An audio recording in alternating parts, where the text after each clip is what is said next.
Hi friends, இன்றைக்கி நம்ம பார்க்க போகிற ரெசிபி வந்து இட்லி பொடி தான் பார்க்க போகிறோம். அது எப்படி பண்ணலான்றதை இப்போ பார்க்கலாம். அதுக்கு என்னென்ன ரேஷியோன்றதெல்லாம் நான் சொல்லிடுறேன்.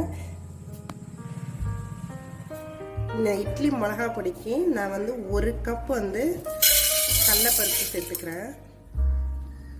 1 கப் கடலைப்பருப்புனா 2 கப் வந்து நம்ம உளுந்து சேர்க்கணும். நான் வந்து கருப்பு உளுந்து தான் சேர்த்துக்கிறேன். இது வந்து நல்லா ப்ரௌன் ஆகிற அளவுக்கு நம்ம இதை நல்லா வறுத்து எடுத்துக்கலாம். இது இப்போ நல்லா ப்ரௌன் ஆகிடுச்சு. இதை நான் வந்து எடுத்துக்கிறேன். இப்போ வந்து நான் எள்ளை வந்து வறுத்து எடுத்துக்கிறேன். எள் வந்து பொரிஞ்சா போதும். நான் வந்து இதால் 2 இது எடுத்துக்கிறேன்.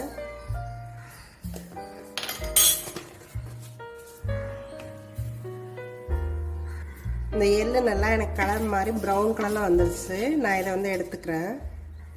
பூண்டு வந்து நான் ஒரு 7-8 பல்லுக்கிட்டேன். இதை வந்து நான் நல்லா ஈரம் இல்லாமல் வறுத்து எடுத்துக்க போகிறேன்.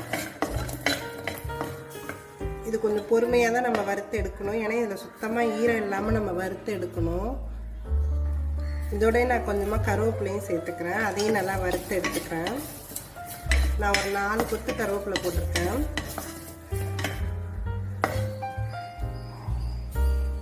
நான் வந்து ஒரு 1/2 ஸ்பூன் கிட்ட மிளகு சேர்த்துக்கிறேன். இது வெடிக்கும், அதனால் இது போடும்போது மட்டும் நம்ம கொஞ்சம் பார்த்து போடணும். நான் வந்து இந்த பொடிக்கு தேவையான அளவுக்கு கல் உப்பு எடுத்து வச்சுருக்கேன். அதையும் நான் லைட்டாக வந்து வறுத்துக்கிறேன் ஈரம் இல்லாமல். இதில் நான் மிளகாவையும் போட்டுக்கிறேன். நான் வந்து ஒரு 20 மிளகா கிட்ட எடுத்து வச்சுருக்கேன். இந்த காரம் வந்து அவங்கவுங்களுக்கு தகுந்தாப்படி நான் ஒரு 20லேருந்து 25 வரைக்கும் நான் போடுறேன்.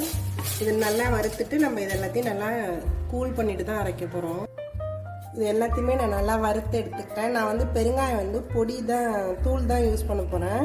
நீங்கள் கட்டி பெருங்காயம் இருந்தால் அதையும் இந்த மாதிரி வறுத்துட்டு சேர்த்துக்கலாம். இது எல்லாமே நல்லா சூடு ஆறினோன்னே நான் இதை வந்து மிக்சியில் அரைக்க போகிறேன். இப்போ இந்த இட்லி மிளகா பொடி ரெடி ஆகிடுச்சு. இது வந்து ரொம்ப ஃபைனாக அரைக்க வேண்டாம். இந்த மாதிரி கொஞ்சம் குறன்னு இருந்தால் தான் இட்லி மிளகா பொடி நல்லாயிருக்கும். இது நம்ம வந்து நல்லா ஒரு ஏர்டைட் கண்டெய்னரில் ஸ்டோர் பண்ணி வச்சுக்கலாம். இந்த இட்லி பொடி இப்படி ரெடி ஆகிடுச்சு. இதை நீங்களும் ட்ரை பண்ணி பாருங்கள். என்னோடய சேனல்ஸில் உள்ள வீடியோஸ் எல்லாத்தையும் பாருங்கள். உங்களுக்கு பிடிச்சிருந்தா எங்கள் சேனலை சப்ஸ்கிரைப் பண்ணுங்கள். தேங்க்யூ ஃபார் வாட்சிங்.